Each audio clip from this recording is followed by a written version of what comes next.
Grotesque, a tale of pain and madness.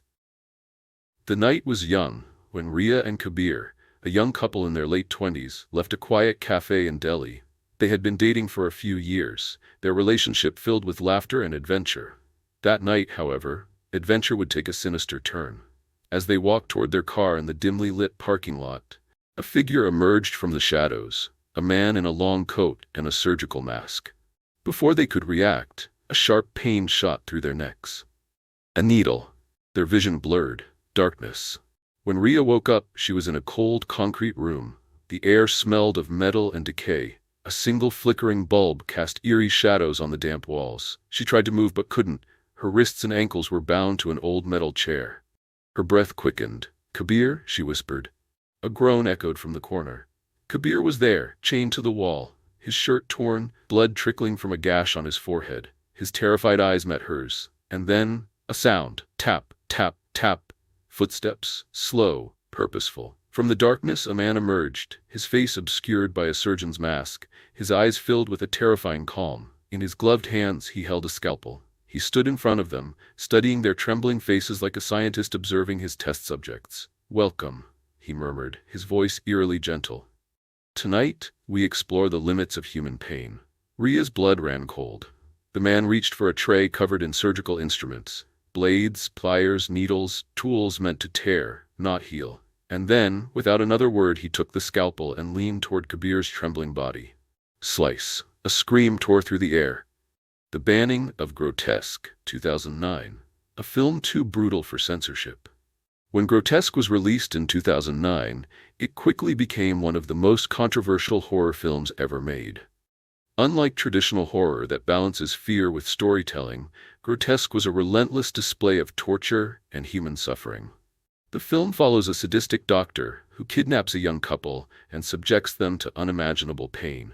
There is no escape, no moral conflict, just pure, unfiltered brutality.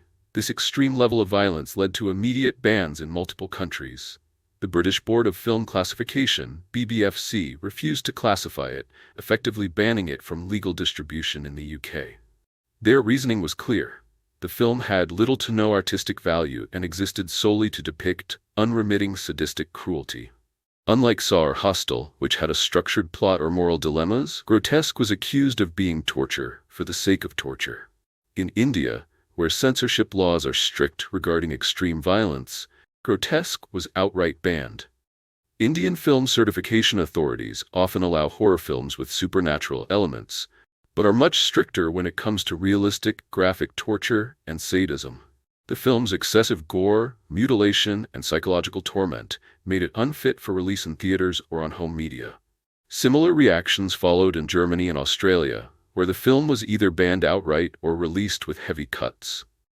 Despite this, Grotesque gained a cult following in underground horror circles.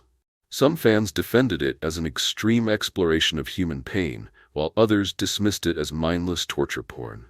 Even today, Grotesque remains one of the most infamous banned horror films, a title only a few others, like a Serbian film or Cannibal Holocaust, share. The debate continues. Was it too extreme, or was it simply a film pushing the boundaries of horror?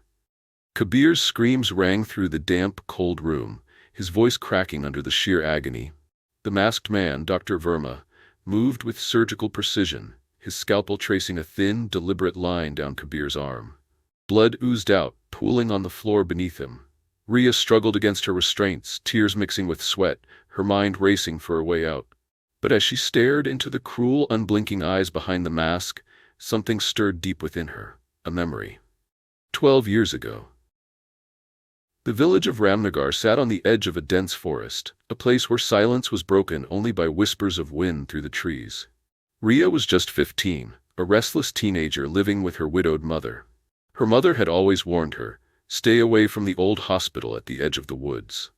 But curiosity was a powerful thing. One evening, as dusk painted the sky in hues of crimson, Ria and her best friend Mira decided to sneak inside. The abandoned hospital loomed over them like a beast frozen in time. Its windows were shattered, its walls crawling with vines. Inside, the air was thick with the scent of rot. Dust clung to the remnants of hospital beds, rusted wheelchairs stood like forgotten ghosts, and the silence felt wrong. Then they heard it. A muffled scream. Rhea turned a corner and saw a metal door slightly ajar. Peering inside, her breath hitched. A man, bound to a table, his chest split open like a dissected frog. And standing over him was a doctor in a surgical mask, hands drenched in blood. He turned sharply, his eyes locking onto hers. The world blurred. She remembered running, Mira's screams blending with her own, the night swallowing them as they fled into the forest. By the time she got home, Mira was gone. And the next morning, the hospital had vanished, burned to the ground as if it had never existed. For years, Rhea told herself it was a nightmare, a trick of the mind, until now. Back to the present, Rhea's eyes snapped open. Her body shook with the realization. The man standing before her now, torturing Kabir, was the same one from her past. "Dr. Verma," she whispered, barely able to form the words. He paused, the scalpel hovering over Kabir's skin. His eyes flickered with recognition. "You remember," he murmured, removing his mask. His face was older, scarred, but unmistakable. "You were there that night," he continued, a slow, eerie smile creeping across his lips. "You were supposed to be mine, Rhea. But you ran." A sickening wave of nausea crashed over her. This wasn't random. He had been hunting her all these years. A sharp metallic snap cut through the tension. The chain on Kabir's wrist had broken loose. With a desperate roar, Kabir lunged at the doctor, tackling him to the ground. The scalpel clattered away. Rhea didn't hesitate. She kicked over the tray of tools, grabbing the sharpest blade she could find. Dr. Verma fought back, his strength inhuman, but Kabir's fury was relentless. The doctor stumbled, his head colliding with the corner of a metal table. A sickening crunch echoed through the room.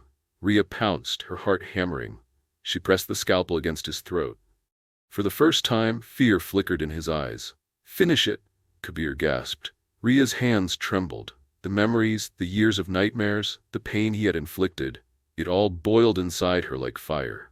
And then, with one swift motion, she slashed his throat. Blood sprayed in a violent arc. Dr. Verma gasped, gurgled, and then collapsed. The room fell silent. Panting, Rhea grabbed Kabir's hand and ran. Through dark hallways, past blood-stained walls, until finally, the night air hit their faces. They were free. But as they stumbled away from that house of horrors, Rhea knew one thing for certain. Somewhere out there, someone like him still existed. And she would never stop looking over her shoulder. The end.